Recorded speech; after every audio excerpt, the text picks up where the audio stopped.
So today our topic is why has the WHO declared a PHEIC over Ebola outbreak? That means Ebola outbreak के कारण क्यों WHO ने declare किया PHEIC? So as you can see, there is so many topic and like what is PHIC, what is Ebola. So okay, well, so first I have to greeting like, hey everyone, welcome back to Little Lata Curious Mind, and I'm hoping you're doing well, and in the same way I'm doing great too. So well, actually this Ebola article has many medical plus international health governance what, and I will now explain the difficult parts in very simple Hindi and English, so you totally understand what or who is worried about it.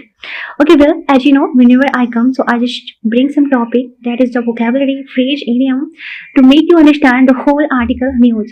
Okay, so let's dive into it without any delay. So आज मैंने सोचा है कि इस topic को समझाऊंगी, like why has the WHO declared a PHIC over Ebola outbreak? That means why did the World Health Organization announce it's the highest international health emergency alert because of Ebola spreading? बोल रहा है कि WHO ने Ebola के फैलाव को लेकर अंतर्राष्ट्रीय स्तर का सबसे बड़ा स्वास्थ्य आपातकाल PHEIC क्यों घोषित किया? जो PHEIC है ये सबसे बड़ा होता है इमरजेंसी, हेल्थ इमरजेंसी के टाइम अलर्ट करने के लिए। तो वही बोल रहा है कि इबोला जो स्प्रेड कर रहा है तो इतना ज्यादा वो लोग वॉरिड चिंता में क्यों है। तो ये टाइटल हमें WHO जो है जो दुनिया को वार्निंग दे रहा है कि इबोला सिर्फ एक छोटी एरिया बीमारी नहीं है, ये देशों में दूसरे देशों से फैल सकती है। इसलिए WHO जल्द चाहता है कि कंट्री जल्द एक्शन ले, हॉस्पिटल तैयार रहे, वैक्सीनेशन बढ़े, डिजीज को फैलने से रोका जाए। अब हम पहले समझेंगे एक एक करके हर चीज। तो what is PHEIC?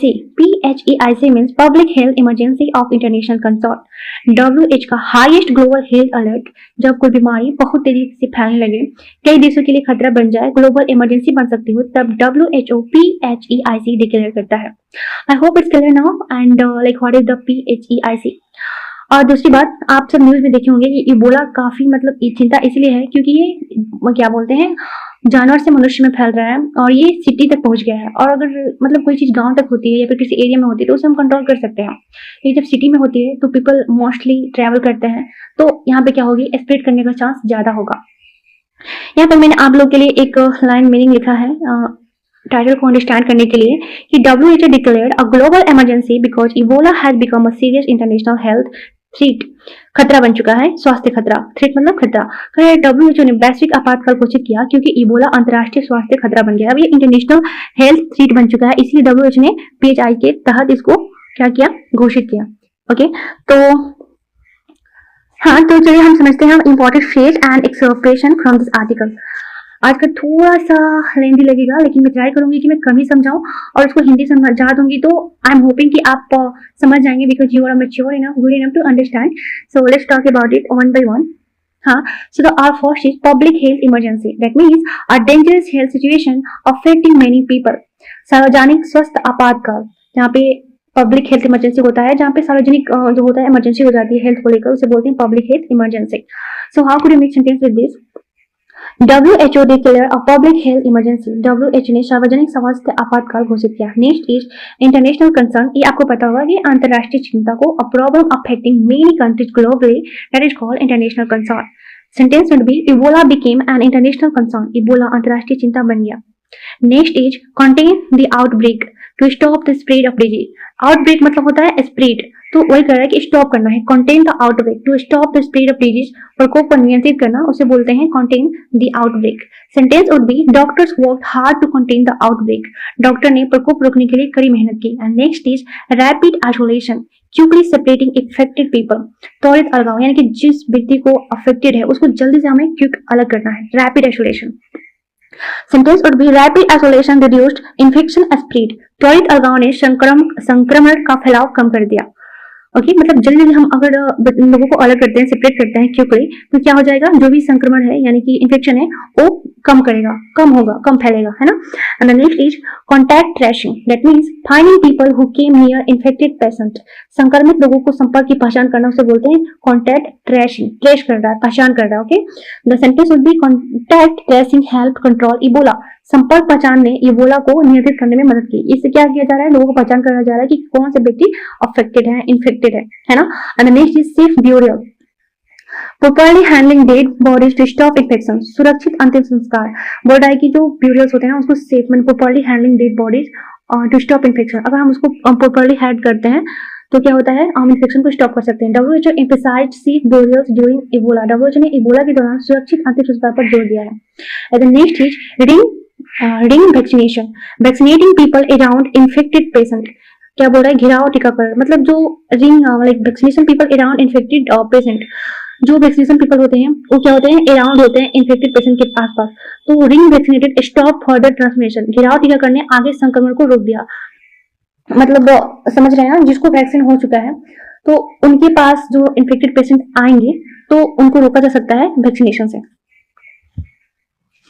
And next is front line workers directly dealing with emergency. Workers, front line workers means worker directly dealing with emergency, जो वर्कर्स हैं डायरेक्टली डील कर रहे हैं। ये हिंदी पे मत जाइए, हिंदी के कारण में काफी कंफ्यूज हो जा रही हूँ एंड मतलब समझ में आ रहा है। फ्रंट लाइन वर्कर्स मीन्स होता है कि जब कोई इंसान जो वर्कर है डायरेक्टली डील कर रहे हैं इमरजेंसी के टाइम, उसे बोलते हैं फ्रंट लाइन वर्कर्स, जैसे कि डॉक्टर्स हो गए है ना। तो sentence would B front line workers treated Ebola patients, अग्रिम पंक्ति के कार्यों ने इबोला मरीजों का इलाज किया जो फ्रंट लाइन पे हैं। Supportive care means treatment helping patient recover without curing directly, सहायक उपचार जो सपोर्ट करते हैं, केयर करते हैं, मतलब सपोर्टिव केयर करते हैं, उसे क्या बोलते हैं हम लोग, यहाँ सपोर्टिव केयर मीन्स सहायक उपचार। Sentence would be supportive care improved survival rates, सहायक उपचार ने जीवित रहने की संभावना बढ़ाई। Disease surveillance, that means continuous monitoring of disease spread, रोग को निगरानी करना, बार बार उसको मॉनिटरिंग करना, सर्वेलेंस करना। तो how could you make sentence with this, disease surveillance became necessary in Africa, Africa में रोग का निगरानी करना, मॉनिटरिंग करना आवश्यक हो गई है क्योंकि वहां पे ज्यादा फैल रहा है। Next is social mobilisation, meaning is encouraging people to participate together, सामाजिक जागरूकता और भागीदारी करना उसे सोशल मोबिलाइजेशन कहते हैं। सोशल मोबिलाइजेशन मतलब क्या होता है, हम सामाजिक रूप से जब जागरूकता फैलाते हैं उसे बोलते हैं social mobilisation. And next is global response, action taken by many countries together, global जब रिस्पॉन्स करते हैं कि बहुत सारे कंट्रीज मिलकर रिस्पॉन्स कर रहे हैं, एक्शन ले रहे हैं, उसे हम क्या कहेंगे, ग्लोबल रिस्पॉन्स। वैश्विक प्रतिक्रिया, WHO demanded a coordination global response, WHO ने समन्वित वैश्विक प्रतिक्रिया की मांग की है। And here is some power line for discussion. और वन थिंग, मैंने पहले सेंटेंस यहाँ पे इंक्लूड किया है, बाद में मैं आपको वोकैबुलरी पढ़ाऊंगी, so don't worry, don't get minded like कि वोकैबुलरी क्लियर है, इसके बाद में जरूर पढ़ाऊंगी मैं, क्योंकि ये टॉपिक थोड़ा सा वास्ट था तो मुझे लगा पहले आपको समझाना पड़ेगा सेंटेंस के थ्रू, मीनिंग के थ्रू, कि आखिर ये टॉपिक कह क्या रहा है और हो क्या रहा है। तो I hope it's clear now. So sentence would be some powerful line, disease do not respected borders in globalised world, वैश्विक की दुनिया में बीमारियों सीमाओं का सम्मान नहीं करती। कह रहा है कि वही मतलब कि अगर कोई डिजीज है तो मतलब रिस्पेक्ट नहीं करता, मतलब उसको परवाह नहीं पड़ता कि कहाँ पे जा रहा बीमारी, वो कहीं पे जा सकता है, चाइना से अमेरिका, अमेरिका से चाइना, अफ्रीका से भारत, कहीं जा सकता है। Public health security is now a global responsibility, सार्वजनिक स्वास्थ्य सुरक्षा अब वैश्विक जिम्मेदारियां बन चुकी है। Public health security is now a global responsibility. Next is early response and awareness can save thousands of lives, शुरुआती कार्रवाई और जागरूकता हजारों जानें बचा सकती है। Here is a short summary. WHO declared a PHEIC over the Ebola outbreak because the disease is spreading rapidly, cause a serious threat to many countries. कह रहा है कि WHO जो था ना वो डिक्लेयर किया है PHIC इबोला आउटब्रेक, यानी कि इबोला का बार बार बोल रही हूँ, बहुत ज्यादा स्प्रेड होने के कारण और काफी रैपिडली ये स्प्रेड हो रहा था और ये मतलब सीरियस खतरा बन चुका है बहुत सारे कंट्री के लिए। And PHIC is the highest global health alert, और ये क्या होता है, जो PHIC highest global health alert होता है, WHO से ज्यादा भी अगर ये आ जाएगा तो समझ जाना कि हेल्थ केयर से बात कर रहा है और ये अलर्ट के लिए ही आता है।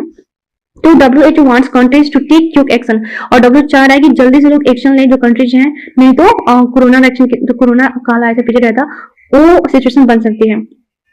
And strengthen quick action, strengthen healthcare, promotes vaccination and work together to stop the disease and save life. I hope it's clear. Here is some remember point. PHEIC means highest global health alert by WHO. Remember that. Full form आपको ठीक है याद है, लेकिन इसको याद रखिएगा, PHEIC means highest global health highest global health alert by WHO. Ebola is a serious international health threat and तो हमको क्या करना है, क्विक एक्शन करना है, अवेयरनेस फैलाना है, वैक्सीनेशन की बात करना है, and team work can save lives. और सारे जो टीम वर्क से लाइक जो भी हैं, जो वाहन चला रहे हैं, जो ट्रेवल कर रहे हैं, डॉक्टर हैं, मतलब हर कोई ऐसे मतलब अगर टीम में वर्क करे तो we can save our lives. Okay, so now let's move on our vocabulary which come from why has the WHO declared a PHEIC over Ebola outbreak. So the first is declared. इसमें मैं थोड़ा सा speed बोलूंगी. Declared means officially announce something. घोषित करना. Officially जिसे बोलते हैं declared. WHO declared a global health emergency. WHO ने वैश्विक स्वास्थ्य आपातकाल घोषित किया. The government declared new safety rules. सरकार ने नए सुरक्षा नियम घोषित किए.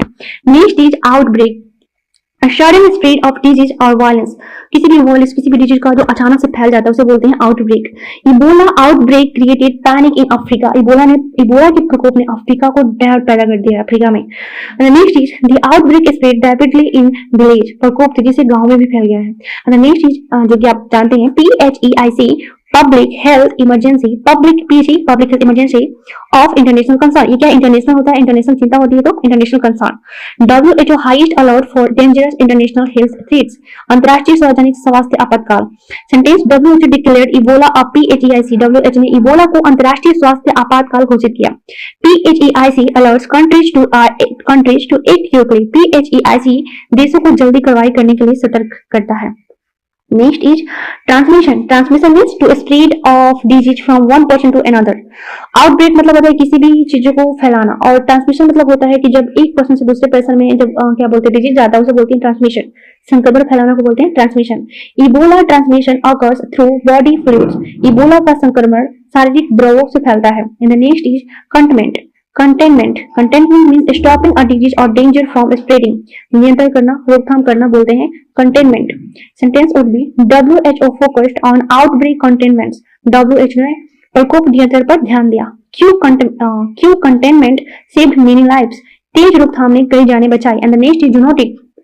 ये आपको पता होगा कि जूनोटिक मतलब होता है disease that spread from animals to humans. पशुओं से मनुष्यों में फैलने वाले रोग को बोलते हैं जूनोटिक.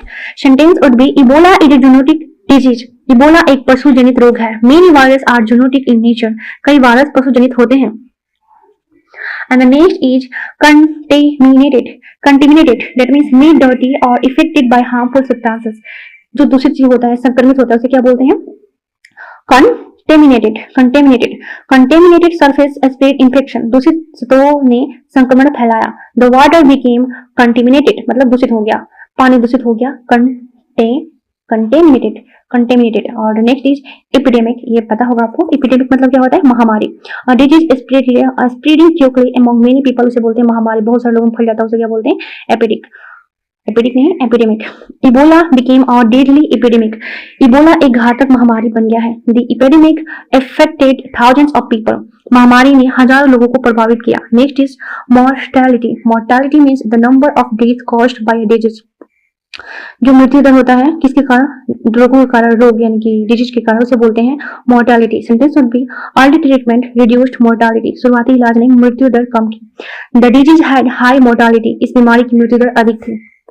नेक्स्ट इज सर्वेलेंस मतलब वही निगरानी, क्लोज मॉनिटरिंग ऑफ सिचुएशन और डिजीज. किसी भी चीज का क्लोज मॉनिटरिंग कर रहे हैं, बिल्कुल नजदीक से निगरानी कर रहे हैं, उसे बोलते हैं सर्वेलेंस.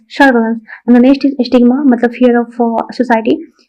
तो negative social seem linked with something. सामाजिक कलंक को बोलते हैं स्टिग्मा. जो सामाजिक कलंक होता है कि कोई कुछ बोलेगा उसका मतलब सोसाइटी सेम, सोसाइटी फियर बोलते हैं stigma.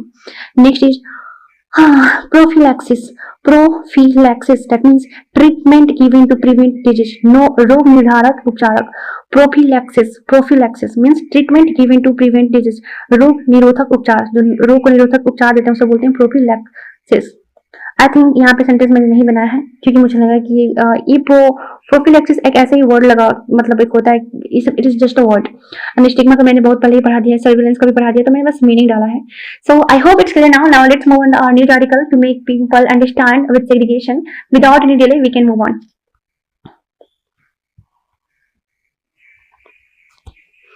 So basically today we are discussing the highest alert the world can sound of PHEIC, that means Public Health Emergency of International Concern. The World Health Organization, that means WHO, has just slapped this emergency label onto the latest Ebola outbreak hitting the Democratic Republic of the Congo, that is DRC, and Uganda. This is the part of Africa. So now why did the WHO act with such extreme panic and speed? So let's break it down as a story of a silent killer returning to Central Africa. ये central Africa में मतलब एक silent killer के काम कर रहा है। So our first segment would be what is PHIC। तो मैं बता चुकी हूँ, तो इसको तो मैं नहीं बताऊंगी। थोड़ा सा बताऊंगी कि इंटरनेशनल हेल्थ रेगुलेशन के तहत जब WHO किसी बीमारी को PHIC यानी कि अंतर्राष्ट्रीय चिंता का सार्वजनिक स्वास्थ्य आपातकाल घोषित करता है, तब वो 3 शर्तों पर करता है कि अगर सीरियस यानी कि बीमारी बहुत गंभीर और जानलेवा हो, और वो सडन और अनयूजुअल हो यानी कि अचानक और असामान्य रूप से फैल जा रही है, इंटरनली थ्रेटिंग यानी कि उसके एक देश से दूसरे देश में फैलने का बहुत बड़ा खतरा हो, इंटरनली थ्रेटिंग, तो WHO क्या करती है, PHIC डिक्लेयर करते हैं। So this declare is like an international bad signal. It tells all countries to mobilise resources, start strict screening and coordination of global response. Already we have done in a sentence, but I am just here to make you understand again with article. So second segment would be the enemy. What is Ebola and how does it kill? So now let's talk about the virus itself. Ebola virus disease. It is deadly. That is zoonotic disease. Zoonotic बीमारी यानी कि Ebola ऐसी बीमारी है जो पशु से इंसान में फैलती है, जबकि जूनोटिक का मतलब होता है ऐसी बीमारी जो जानवरों से इंसानों में फैलती है। इसका नेचुरल होस्ट यानी कि फ्रूट बैट्स, चमगादड़ और बंदर नॉन ह्यूमन पैरामिट्स होते हैं। And once it jumps into a human, the virus is spread like a wildfire through direct contact, सीधा संपर्क से, और with infected blood, bodily flow जैसे कि थूक आना, उल्टी पसीना, and secretions and contaminated surface. So these symptoms, it starts suddenly with high fever, fatigue and muscle pain, but quickly it escalates to vomiting, severe diarrhea, and it is the most dangerous cases. Internal and external bleeding, because the virus breaks down the body blood vessel.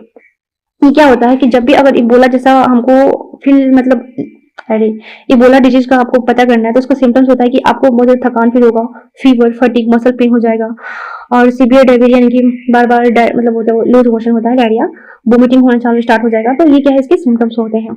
I hope it's clear. और हाँ, एक है कि because virus break down the body's blood vessel, यानी कि जो ये होते हैं ना वायरस, ये ब्रेक डाउन के अंदर चले जाते हैं, उनको तोड़े जाते हैं विथ ब्लड वेसल यानी कि नसों के through. I hope it's clear. Now let's talk about segment 3. So why the current outbreak is nightmare? So Ebola was first identified way back in 1976. ये बहुत पहले 1976 में इसको आइडेंटिफाई किया गया था। The world still remembers the horrific West Africa outbreak of 2014 to 2016 that infected over 28,000 people and killed more than 11,000. So why is current outbreak causing top health officials to say they are in a panic mode? There are 3 specific reasons. The first is the Bondi-Bogio strain. This is the absolute core issue. In a previous year, scientists created vaccines like RVO and treatments for a common like a GR strain of Ebola, but this current outbreak is caused by the rare Bundi-Bogio strain, for which there are no approved vaccines or specific treatments. And the second is cross-border spread, means the virus has successfully crossed the land border from eastern, that is Ituri province into Uganda. And the second is urban threat. Confirmed cases have officially popped up in Kampala, the crowded capital city of Uganda. Uganda का सबसे जो crowded capital city है वो है Kampala. When a deadly hemorrhagic fever enters a dense city center, tracking and containing it becomes a monumental challenge. Monumental challenge यानी कि बहुत बड़ी खतरनाक challenge हो चुकी है. And the second segment would be the battle plan. The battle plan means containment and response, control क्या कर सकते हैं और रिस्पॉन्स क्या हो सकता है। इसको हमने सेंटेंस में समझा था, लेकिन फिर भी मैं बता रही हूँ। Since there is no magic cure and vaccine for this specific strain, यानी कि वायरस के लिए कोई स्पेसिफिक वैक्सीन नहीं है और ना ही यहाँ पे कोई मैजिक इलाज चल रहा है। So the WHO is deploying field level traffic to choke the virus, rapid isolation and supportive care, separating patients immediately and keeping them hydrated to give their immune systems a fighting chance. Aggressive contact tracing, finding every single person who touched an affected patient, and safe and dignified burials. This is vital because the virus remains alive and highly contagious in a disease body. So traditional funeral rites where people touch the body can cause massive amplification of the disease. कह रहा है कि जो dignified burials होते हैं, यानी कि संस्कार रूप से जो हम क्या बोलते हैं अंतिम संस्कार करते हैं, तो क्या होता है कि डेड बॉडी में भी इसका कॉज रहता है और इसीलिए वो क्या करता है एम्प्लीफिकेशन ऑफ डिजीज और डिजीज को बढ़ा देता है। तो कम्युनिटी मोबिलाइजेशन हमको जरूरत होता है, यानी कि teaching people about early reporting and fighting the social stigma that cause people to hide their symptoms out fear. बोल रहा है कि हमें सोशल कम्युनिटी मोबिलाइजेशन करना है, मतलब कि हमें लोगों को टीच करना है, अवेयरनेस फैलाना है कि आप इसे हाइड मत करो जस्ट बिकॉज ऑफ स्टिग्मा, यानी कि सोशल फियर और स्पेन के कारण कि पीपल आपको रिजेक्ट कर दें सोसाइटी से। नहीं, आपको ऐसा नहीं करना है, आपको इसको अर्ली रिपोर्ट करना है अगर आपको ऐसे सिम्टम्स फील हो रहा है तो। समझ में आ रहा है आपको? तो I hope it's clear now. Till then, bye. Keep learning, keep coming, and be stay helpful, stay happy, stay blessed, and stay tuned here. Till then, bye.